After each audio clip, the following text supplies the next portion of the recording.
It's a little bit of greed gets in the way of good decision making because, oh my God, this is really easy and we could do this, and what if we grow and get a contract of that size and how will we fill it? And really, it's kind of the story of the rise and fall of two young guys that were in over their heads and probably got a little bit greedy. When you start aiming at $300 million contracts, then you're actually messing with the big boys in a way. And they really stepped into it thinking, well, why not? It's just a bigger version of what we've been doing, which makes sense, except once they got the contract, which was insane in its own respect, once they got it, they realized they couldn't deliver on the prices they promised, and they couldn't even necessarily acquire all the munitions that they had promised. So they had to do things in a really roundabout way.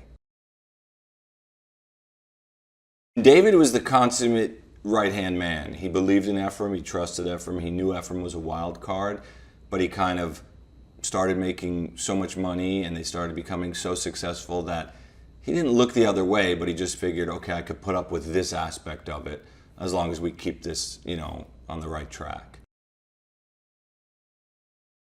Henry is this guy that, we say in the movie, he's kind of been on both sides of every conflict. He's that guy. He doesn't really have a political standing. He just likes war. He likes when people fight because he arms this guy, he arms that guy, and go have at it. And then when they finally get to meet Henry, they meet him in Las Vegas at an arms convention.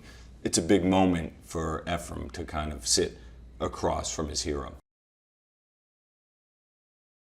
They're not pro-war, and he really borrows that from Henry's stance. He doesn't really care about who's fighting and why they're fighting. He cares about how many people can we arm here, how much product can we move.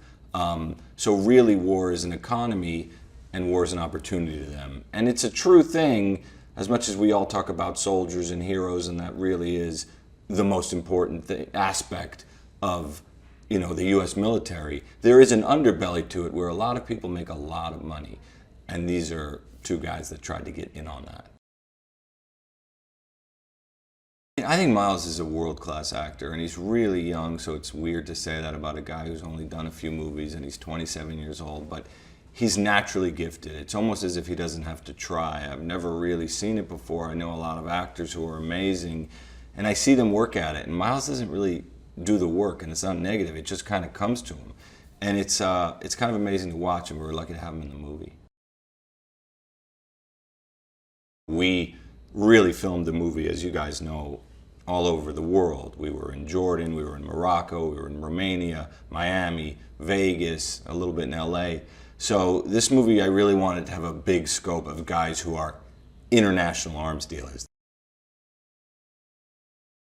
It's one of those stories, you're right, where I've had friends email me, even just based on seeing the trailer, nobody's seen the movie yet, and go, God, I looked up that story and I read all this stuff. That's crazy that that's a real thing. I think one of the things that really attracts people to it when we would test screen the movie, what did you like about the movie? I think one of the main things was that it was based on a real story.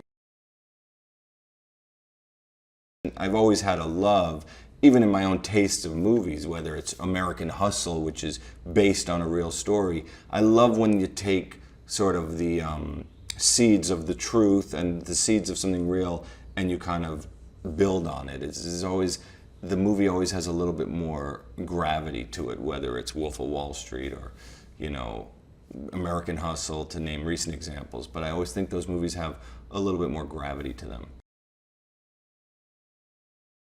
Yeah, they did mess up. That would be the best way to say it. They were misled by the Albanians, and then they had to think on their feet. And as opposed to normally you call up the Pentagon and say, look, we have a glitch here. There's an issue with these bullets that we thought were one thing, but they're another. But these guys didn't want to let go of that deal.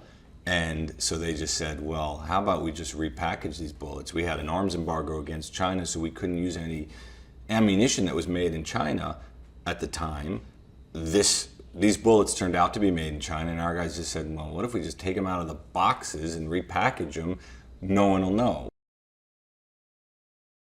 Did you know that Michael Fassbender attended the Drama Centre London but dropped out?